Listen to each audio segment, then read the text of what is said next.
Yeah, what up, Nyakos? It's your buddy Phil Cole here, putting live for your mama's house. Making a video because the lady, she's... Как эту штуку закрыть?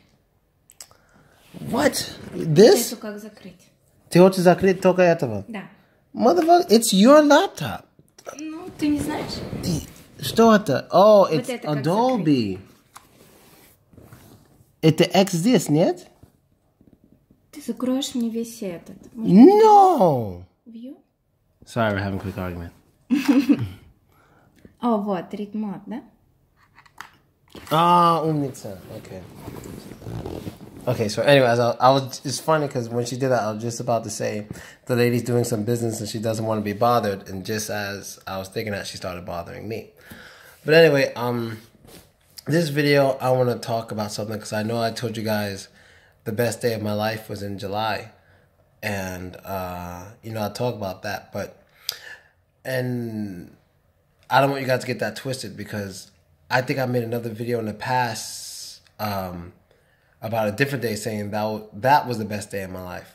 Which, of course, you know, if time goes on, there's a better day. That'll be the best day of your life because it was better than the one before. But I still stand by that the one in July was the best day of my life. But the one from, what was it, like 6 years ago? Yeah, 6 years ago was the best feeling. But that best day I had, or the best feeling I had, turned out to be bad for me in the end, and I'm going to explain it. I know I've told this story, it's the Spider-Man story, but the only difference is I'm going to tell the story one more time, but then I'm going to tell why it turned out to be one of the worst days of my life, in a way. It turned out to kind of be bad for me-ish, you know what I mean? So I'll explain. And the lady's like, fuck this! I'm trying not to get her on camera. So this is what happened. So the year was 2010, and man, damn, I'm so old. You guys have no idea. But the year was 2010, and you know, when you're an actor, like when you're in the Screen Actors Guild and you do background work mostly, you know, because that's what I mostly did, background work. But you know, it was decent money when you're in the Screen Actors Guild, and so I knew a lot of different agents and stuff, and usually they would call me for background work. It was very rare that they called for auditions. It was very rare that they called for auditions. Very, very rare.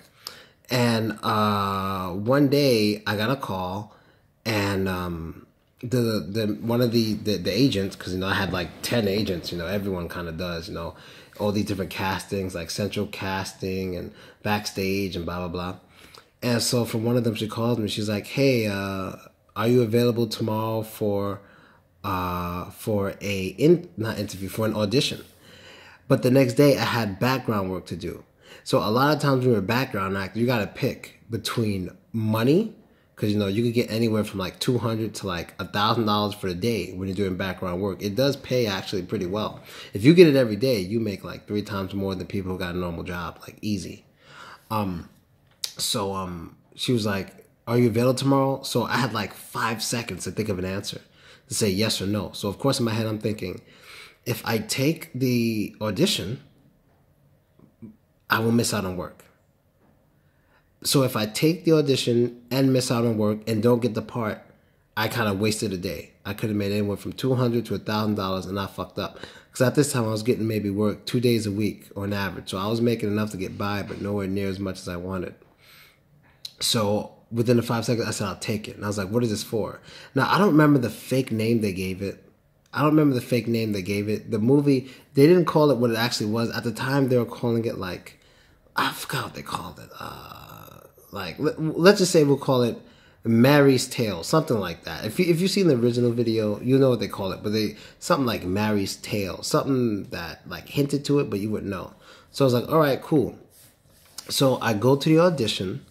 And now, I don't know these famous directors and stuff. I don't know these people. I don't know what they look like. I only know the actors. I don't know anything about directors or nothing.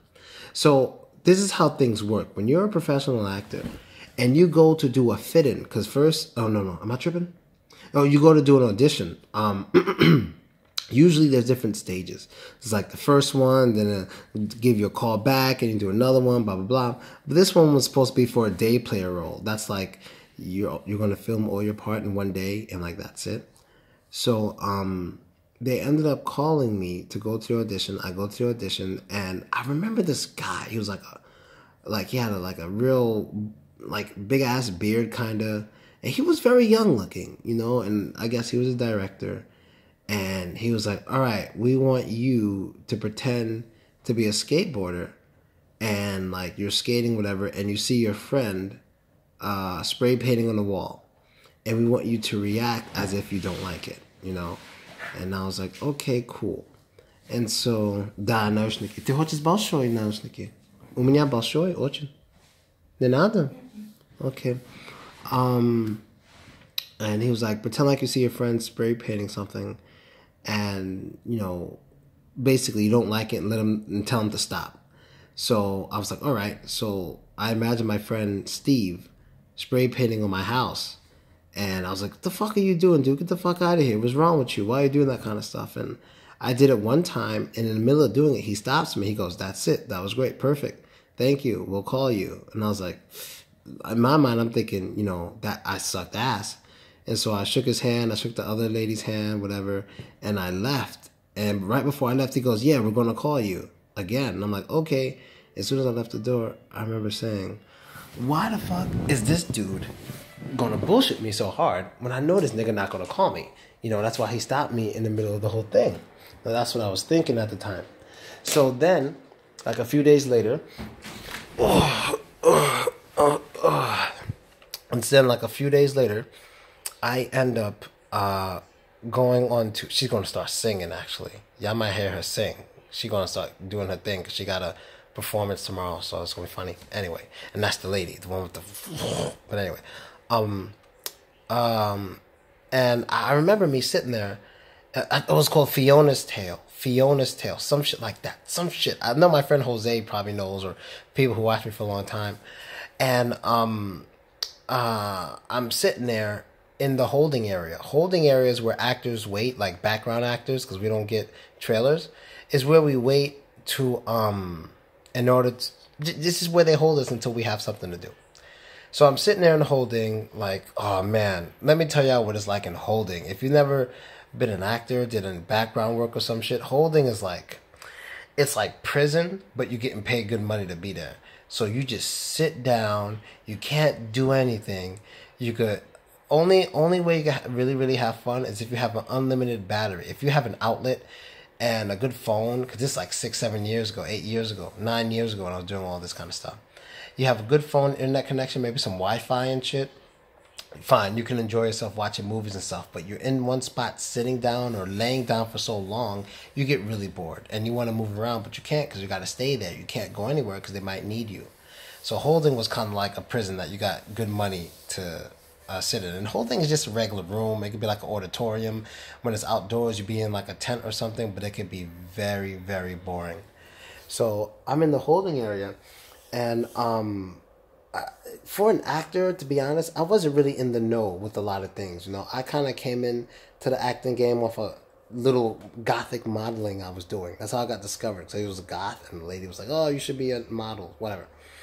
And so I wasn't really in the know of things. So I got a call when I was at this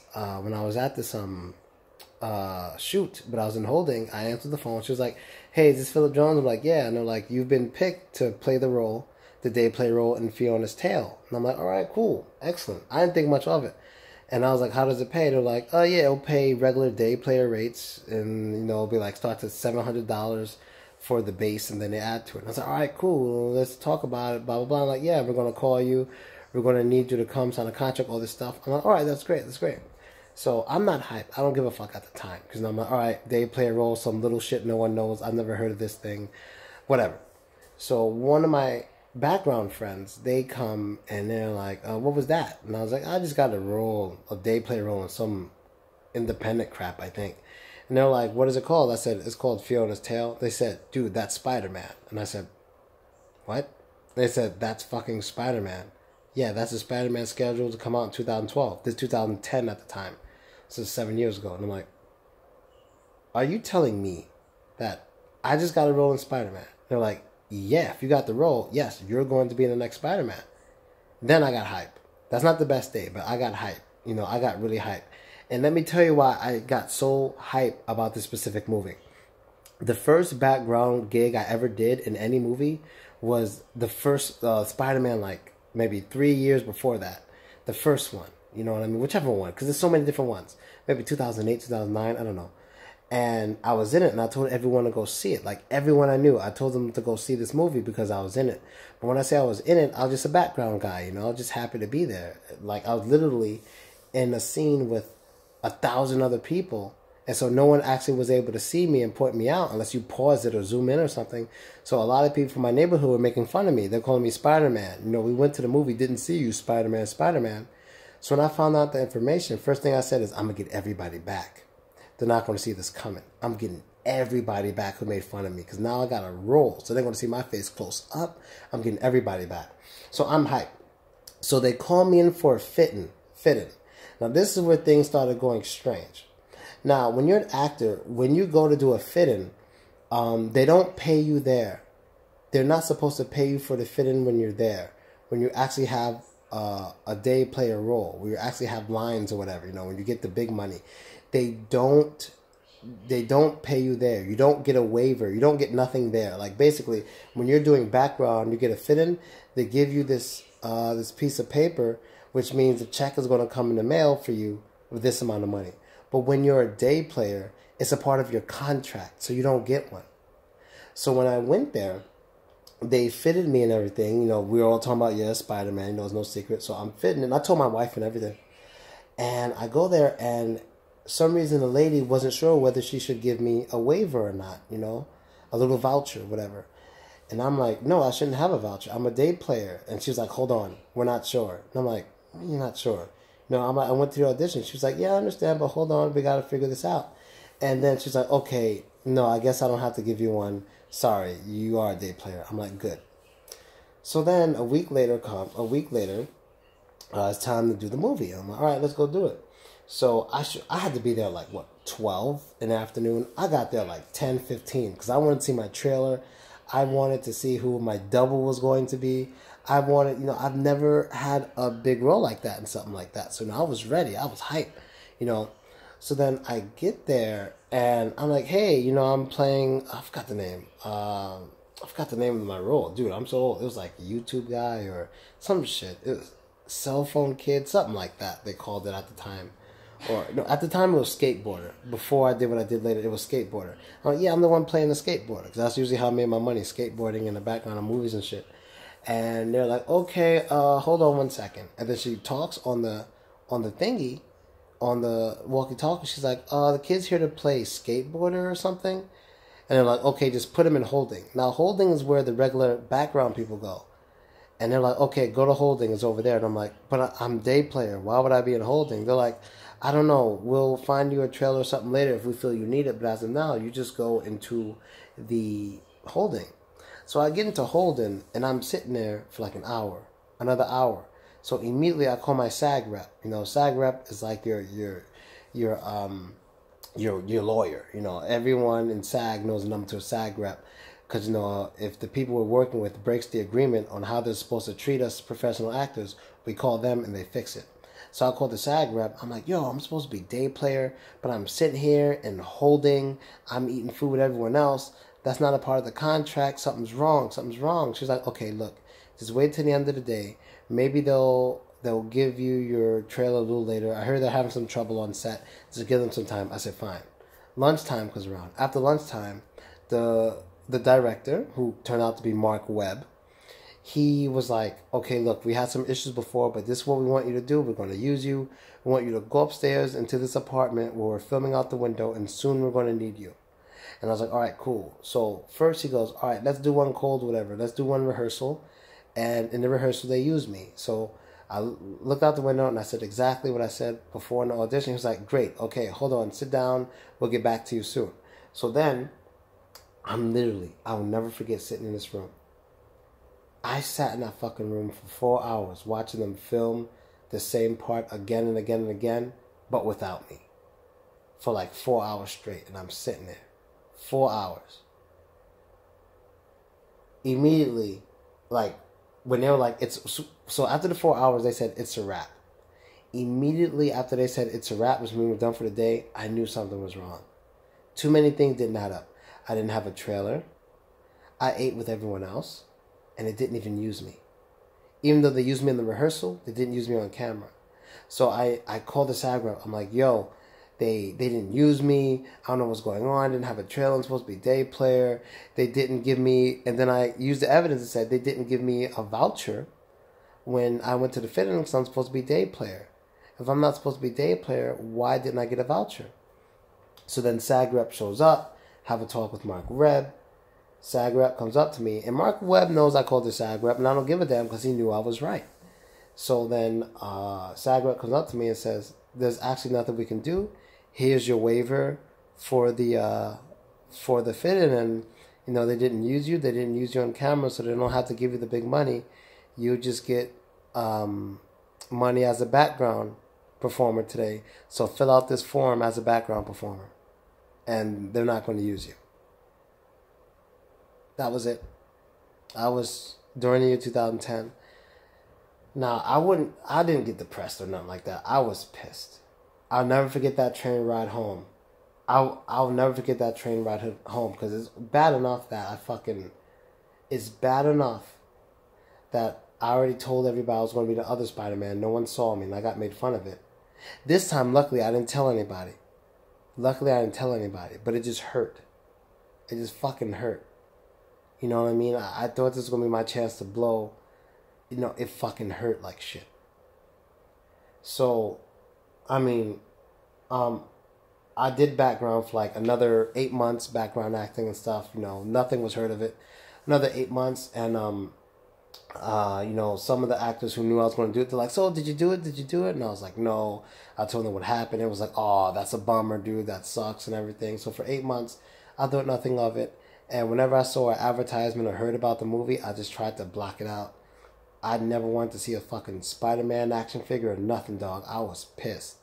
I was like, let DC call me for anything. I was pissed. But anyway, about 8 months go by, so it's the next year. And I get a call, and I'm like, hello? And it was the same lady who called me the first time and said I got the part. And I was like, who's this? And I'm like, this is blah, blah, blah, blah, blah. We're calling you because we want you to do something in Spider-Man. And I'm like, ugh, didn't we do this already? It's like, no, you should come down, come straight to the fitting, blah, blah, blah, blah, blah. You don't need to audition or anything. Just come down, and we'll tell you what you're going to do. We'll get you the clothes, and you'll shoot it the day after. So come down tomorrow, and you'll film the day after. I'm like, okay, yeah. So at this point, I go home to my wife. I'm like, they're bullshitting me again. I don't know why they don't leave me alone and let me just do my background shit. We just went through this. And they're doing this shit again.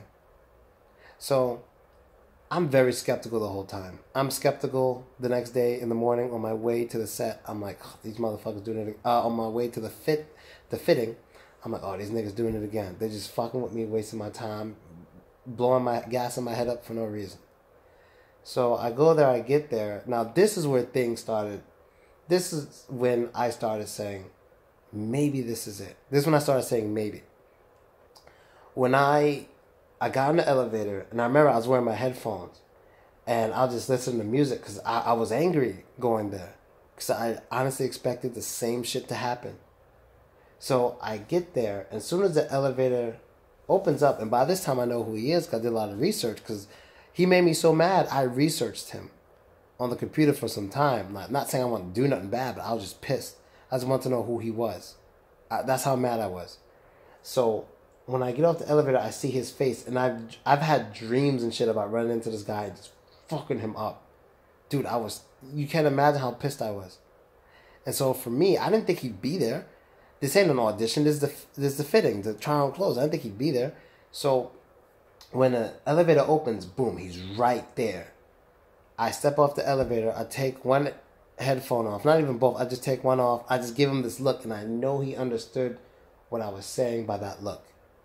Because I can't even act out the look I gave him. I can't duplicate that look right now. You don't understand the look I gave him. It was just pure of like, it was partial, it was disgust and disappointment altogether. You know what I mean? And like, dead ass. I just gave it to him. I couldn't even help it. Even if I wanted to act nice, there's no way I could act any nicer. So I gave him that fucking disgusted, disappointed look. And then he just goes, look, I know what happened last time was really messed up. You know, we did this and that. We told you we'd do this. But this time, I promise you things will be different. We're doing reshoots. We're going to reshoot a scene. And I want this scene to be yours. This character is based on you. You're going to be the cell phone kid.